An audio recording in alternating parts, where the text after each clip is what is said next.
If you're a leader or an aspiring leader in the business of lifelong learning, you're in the right place. I'm Celisa Steele.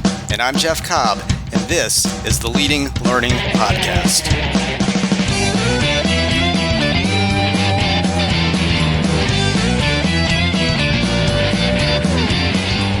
Hello and welcome to episode 32 of the Leading Learning Podcast. And if you are listening, then you or others on your staff may be interested in knowing about Learning Technology Design, or LTD for short. That is a learning experience designed specifically for professionals in the business of continuing education and professional development. It's coming up on May 18th and 19th in Arlington, Virginia, and we would love to see you there. The goal of the event is to help the people coming together for that find new and better ways to engage learners and create really lasting impact through the effective use of technology. So we encourage you to find out more about that at ltd.leadinglearning.com. We also want to thank Meridian Knowledge Solutions for being a sponsor of Leading Learning webinars, and as a part of that sponsorship package, they are a sponsor for this podcast episode. And you can find out more about our upcoming webinars at tagoras.com/webinars, and you can find out more about Meridian at meridianks.com. And so, Jeff, in this episode, we get back to interviewing and talking with C-level folks at associations about where they see the state of learning in their organization and more broadly. So I know you had a chance to talk with the CEO of the American Association of Critical Care Nurses, Dana Woods. That's right. Dana and I were able to catch up and talk about what's going on at AACN. They are a very strong organization. They've been a very strong organization from the standpoint of offering learning education out to their membership base. Dana is just an extremely smart person, and we talked a little bit about her background coming into the CEO role, which she's been in for a little over 2 years now. She has fairly heavy marketing and strategy sort of background coming into the role, so we talked about how that influences how she approaches it. We talk about the value proposition, how learning fits into the value proposition for AACN, and then we talked about some of their specific learning initiatives because they do have some really great things going on. They're in the third generation of an on-demand online learning program they offer called the Essentials of Critical Care Orientation, or ECHO, and they've been doing that for a number of years, taking it into hospitals and healthcare systems and providing the orientation for critical care nurses. I think that's really fertile ground for just about any organization to provide those types of orientations, and AACN was ahead of the curve in offering an online version of that. So we talked about how that's come about and what the challenges and the successes have been. We do also look at their webinar offerings too, because they're doing some interesting things with webinars, and I think a lot of people think webinars are just kind of ho-hum and boring, but AACN took a hard look at theirs. They've trimmed them down, made them shorter. They've really focused on the design of them and working with the subject matter experts, and they've had some tremendous success with their webinars. In fact, I often hold them up as a model for organizations to look at. So we talk about that a little bit.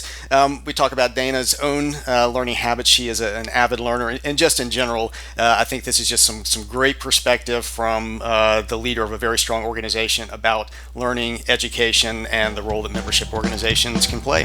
Wonderful. I look forward to hearing what Dana has to say.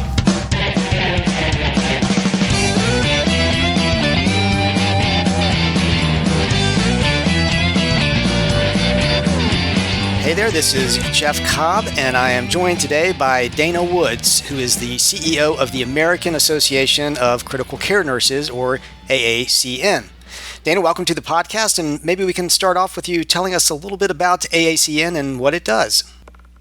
Absolutely, I'm happy to. The American Association of Critical Care Nurses is a community of now 108,000 nurses who care for acutely and critically ill patients and their families at what is most often the most difficult time in their lives, as you can imagine. So our nurses are part of this community because they are driven to acquire or enhance their expert knowledge and the influence they need to fulfill their promise to these patients and their families. It's a very high-stakes job, and as you can imagine, our members are eager to do it exceptionally well. Yeah, and I know, and obviously one of the main things we want to dig into here is how you help them with that. But I'd love to get a little bit more background on you, though, before we do that. Now, you've been CEO of AACN for a little over 2 years, I believe, but you were with the organization for really quite a while before that. And if I understand correctly, had significant marketing and communications roles within the organization. And then you've also, even before you got there, you had a marketing and PR background. You got an MBA at some point along the way. So, I'd be interested in, as a CEO now, how does that kind of marketing, communications, PR type background, the MBA background, how do those inform how you approach being an association CEO? Oh, that's a lot to take in. I think just take a deep breath and do your best. I will. I think, in my experience, we'll start with the MBA being sort of a broad degree and field of study that includes things like marketing and communications and organizational strategy, which most recently had been my role before taking on the CEO role. And as I think about marketing, we'll start there. I've always been one of those who subscribes to the broadest definition of marketing. I believe it was Philip Kotler's version of it. It's so simple but so hard. It's simply identifying societal needs and meeting them. And I think I've thrived in organizations that understand that marketing is not a department or solely a department, that it's everyone's job in an organization to identify and meet those needs that individuals have, and particularly in the association arena, that's really why we exist. People affiliate to get what they need from others like them, and so listening to me is a huge part of marketing and strategy development. And in the case of associations, I think learning how to engage members more effectively is really a deeply held way of being for me as a leader in all the roles I've held here, but especially in this one. And fortunately, I work with about 160 colleagues who feel the same way, that the work we do is done with nurses and for nurses, which gives us a real advantage to understanding their needs and filling them. Right. So, it sounds like for you, marketing and probably what most people would think of as strategy are not terribly separate. Those really go kind of hand in hand. Would that be an accurate way to put it? That's how I've always felt, and I think in most organizations, fortunately, I've worked with folks who felt the same way. Where I didn't, maybe I wasn't the most popular marketing leader. Sometimes it's good to not be popular as a marketing leader if you want to right. actually make some change happen. Well, then, I know then thinking as a marketer, thinking as a strategist, which I know you are as well, those going hand in hand. I know, you probably think intensely about the value proposition of AACN. And, obviously you do a lot of things as an association. Most associations do. So lots of ways that you're providing value to serve your members. From your perspective, how does learning and education fit into the organization's value proposition? And, maybe as a follow-on, how has that evolved over time? Mm-hmm. Well, it might be helpful to understand, this organization was founded in 1969 by just a handful of nurses who found themselves in this brand new environment called an ICU. They didn't exist before that.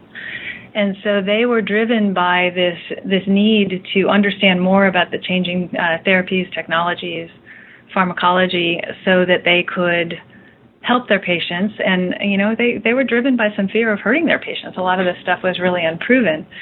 So developing some sort of evidence base was, I think, a key driver for the organization. It might not have been called that back then, but education and learning really are the foundation of why we exist. And when we survey our members, which is pretty regularly, and ask them, what drives them to be part of this association, always, as long as I've been here, 16 years, the number one answer is around keeping up to date with their practice, because it is so dynamic. As you know, the healthcare environment is dynamic, therapies change, drugs change, the patients are presenting much more acutely ill than they did years ago. So keeping up to date is vital to keeping your patients safe, which is what nurses are driven by. So I think when I think about how the value proposition may have evolved over time, back in the early days, we were pretty focused on clinical mastery. What does it take to do this procedure? How do you take care of a patient on a ventilator? The real sort of technical side of the profession. What I have seen change, particularly in the last maybe decade for us, is moving from just that clinical focus to putting it in context of the whole system in which nurses have to practice, and being much more human-centered, not just from the patient standpoint, which is what nurses are so excellent at doing, but also human-centered from the nurse's standpoint, to thrive in environments where nurses' practice can be very challenging, as you can imagine. These are very, very sick patients. Their families are scared, don't necessarily know what's going to happen, and it's an incredibly, I think, sophisticated skill set that nurses have to possess. And I think by putting that technical mastery, there's learning resources out there for technical mastery, but also the community in which you can get support for and understand how to take better care of yourself and the psyche of your patients and families, as well as their physical symptoms, has helped us to remain relevant. Right, and I know, having worked with a number of nursing organizations, nurses in general do seem to be so dedicated to the idea of continually improving. And as you said, particularly in the setting your nurses are working in, being able to do that is so critical.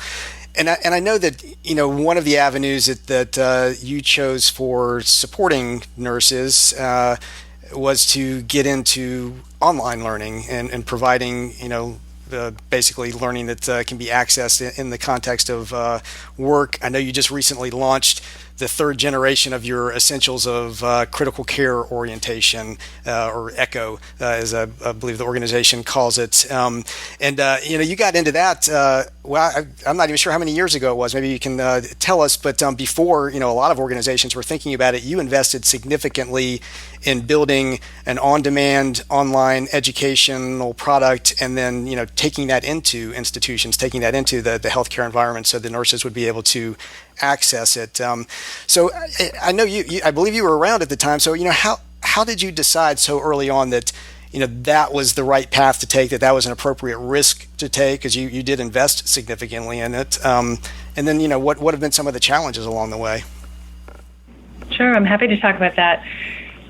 While ECHO, or the Essentials of Critical Care Orientation, was launched as an e-learning platform in 2003, we had been in the business of providing orientation to critical care nurses who are new to that specialty.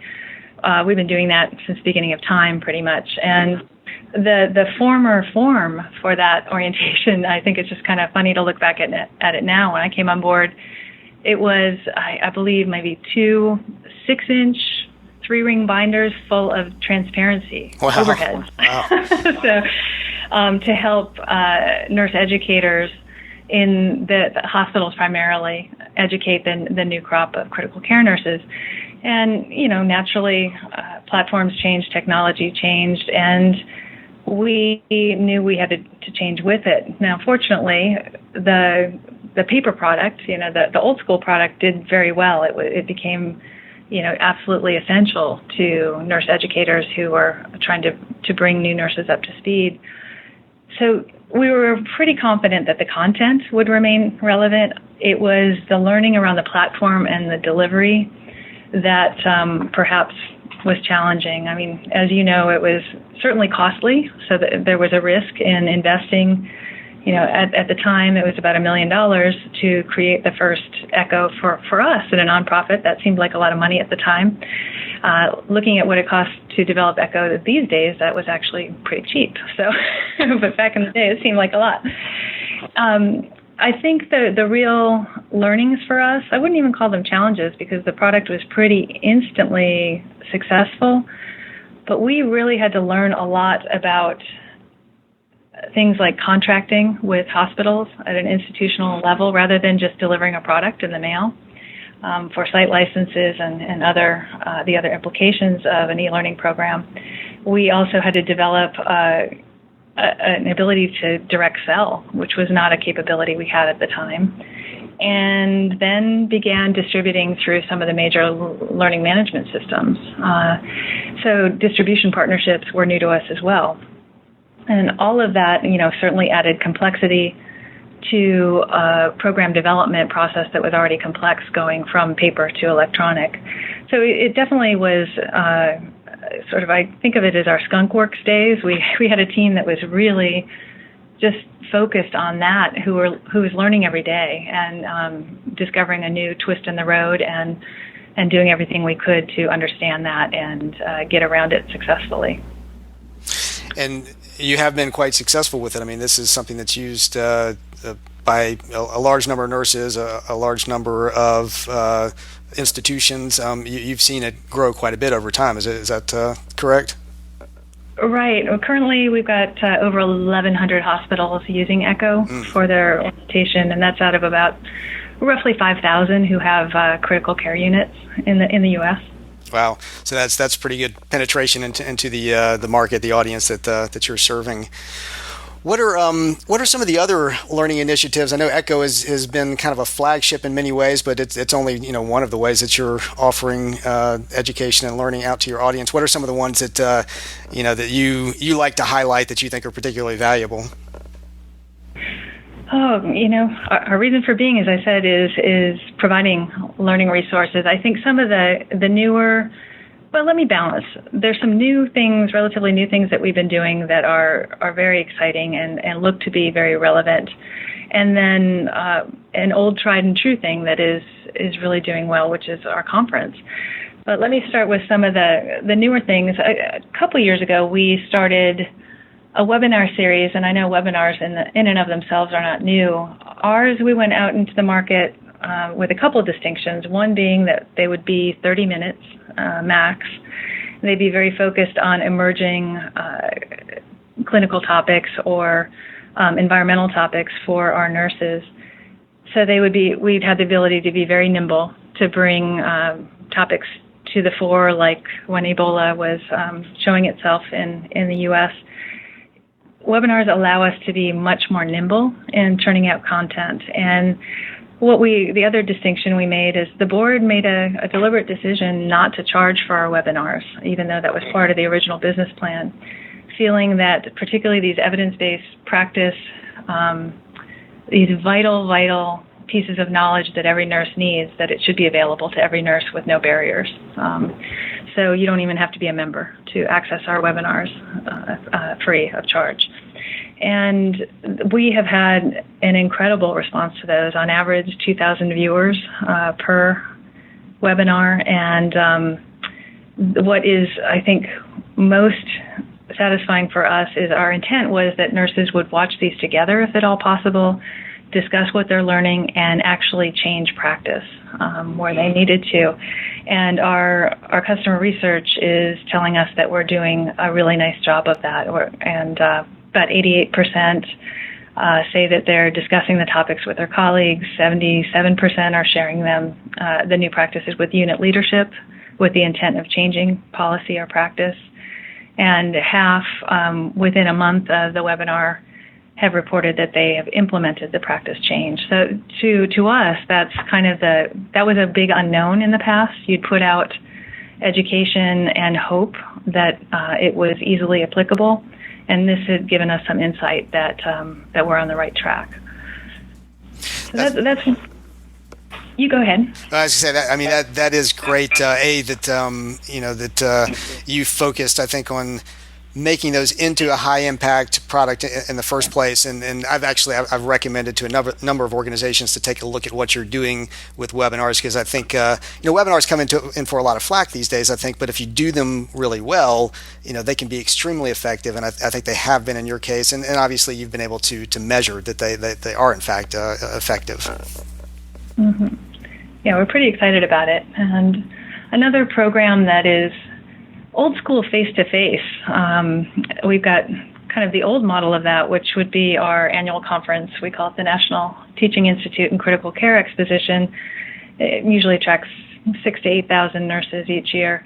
And actually, it was you, Jeff, I think the research that you did with ASAE helped us to feel more comfortable that conferences will not go away. There is still a strong desire for professionals to meet face-to-face for certain learning needs. And we're certainly seeing that it's alive and well. Our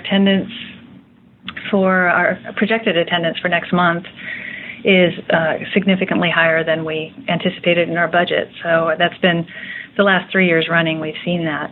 So it's wonderful to know that being with one another live is still got great value, at least for our nurses. Right. And with something like the conference, or any of your other learning initiatives, I mean, you mentioned with the webinars that you've done some follow-up. You have a sense of the impact that they're having. I mean, how much do you know about the impact of your conference or the other types of learning and education you're offering? How do you get a sense that as an organization you really are impacting both individual nurses but also the field that you're serving? Well, if we were having this conversation a few years ago, I wouldn't have as good an answer as I do now. I think we've made some significant changes in how we evaluate and measure the impact of our offerings. And, one view that I look at is by activity. So whether it's the conference or let's say someone's accessed continuing education module online, the questions that we're going to ask them as part of their CE evaluation are very different. They've moved from just standard satisfaction with the content or the speaker to what you're describing as impact. So our standard evaluation at this point does ask folks to rate their knowledge before completing the activity and after. We also ask them to rate their level of confidence in applying the concepts presented before and after, and also ask them to talk about their level of confidence in leading improvements based on what they're learning. We not only do that immediately after the learning activity, but we circle back 6 months later and see where they're sitting at that point. So we actually have some really good data now, program by program, to look at the impact. And just as an example of that, for our annual conference, I asked our folks how we did last year, and in terms of sharing learning, 92% of conference attendees say they went back and shared the learning with their colleagues. Wow, that's 90%, great. Yeah, 90% said they applied it. So that's great information to have. And I think on a more aggregated level, like so many organizations, we do an annual sort of a strategic market research study that gives us a sense into satisfaction and loyalty. And those are much more global measures of how well is the association preparing and inspiring you for changes in practice that need to be made. How do our information and resources and tools prepare you to provide the best patient care possible? So that gives us sort of a way to track and trend how we're doing holistically with all of our offerings. Well, I think it's a great example to other organizations that you're doing as much as you are to measure that you are in fact having an impact, and then factoring that back into the planning that you do. I know as an association CEO that you no doubt end up talking with, networking with other association CEOs, and really in many ways I would describe you as ahead of the curve as an organization in terms of getting into e-learning early, thinking about how you're going to measure impact, and I think just really being thoughtful about how you grow and develop learning as part of your value proposition. I'm wondering, I'm betting that other CEOs that you bump into kind of know this about AACN, and probably ask you for advice as to what they might do with their own education programming, what they might do with their own learning. I mean, what pearls of advice might you offer out to an organization that maybe isn't quite as far along as AACN is right now? Mm-hmm. Oh, good question. Well, thank you for the compliment. I do think that the organization, which is to me all 100,000 plus of us, are doing a good job supporting nurses in their delivery of patient care.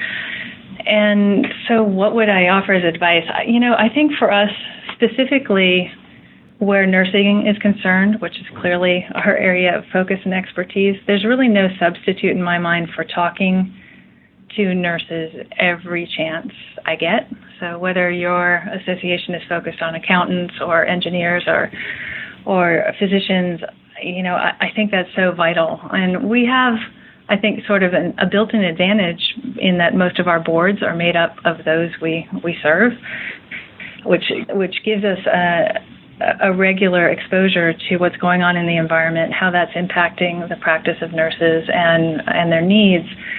But I feel like we go way beyond that. Every volunteer interaction we have with a nurse, and all of our resources are co-created with expert nurses in our community.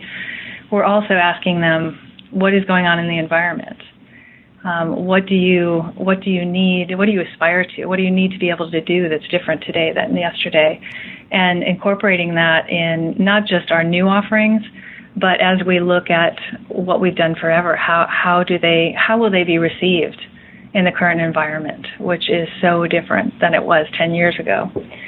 So I think we've gotten very good as an organization at understanding that this isn't just about creating features in a product and promoting those features, but it's really about understanding what does a nurse need to be able to do and how will this resource or program or product help them do that. Really coming from a place of nurse as individual versus nurse as customer number. And I think that speaks volumes to why we've been pretty successful.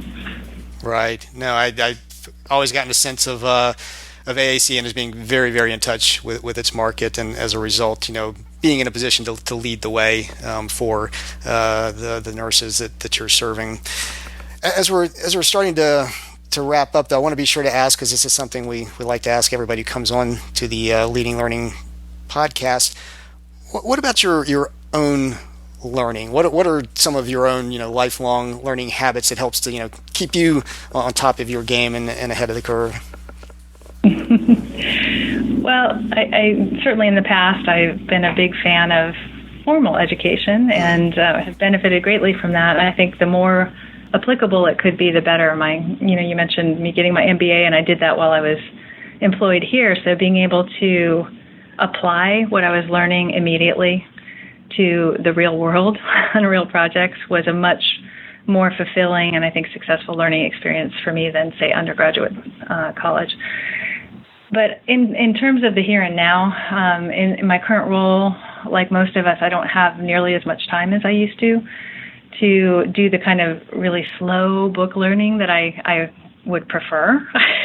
So I still do read a lot, and I can't remember the last time I read fiction because there's just so much to read about effective organizational leadership. And, I love the folks that most everyone does, Jim Collins, Kevin Cashman, Sinek, I think the real revolution that I've seen that has helped me in my learning is being able to access things like TED Talks in shorter snippets. You're still getting access to these incredible minds, but rather than taking a week to read a book, 17 minutes, it can really give you a lot to think about.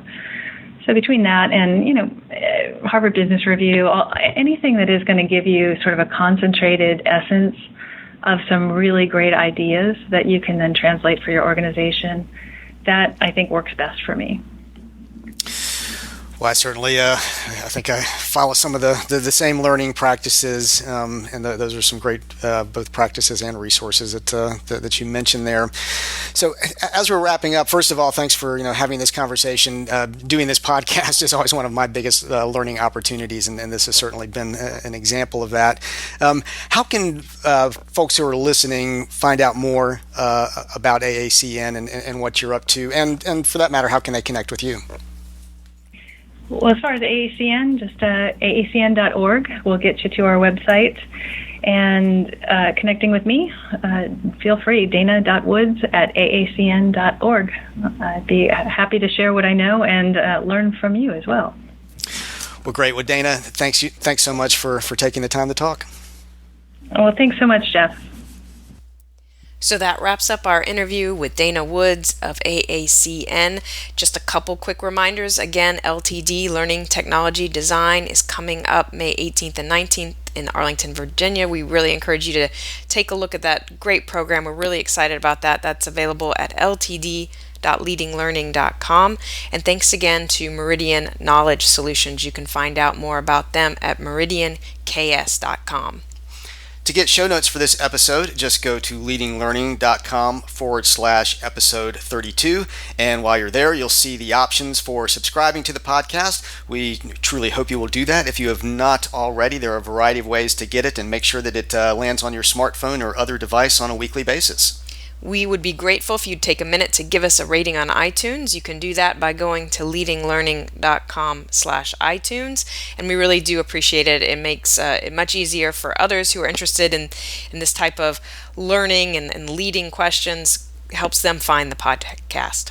And finally, we hope you'll consider telling others about the podcast. You can just send out a tweet by going to leadinglearning.com/share, and that will automatically create a tweet that all you have to do is then hit the tweet button and it'll go out to the world. Or you can take that language or language of your own and put it into another social network of your choice. But please do share the word about the Leading Learning Podcast. Thanks again, and we'll see you next time on the Leading Learning Podcast.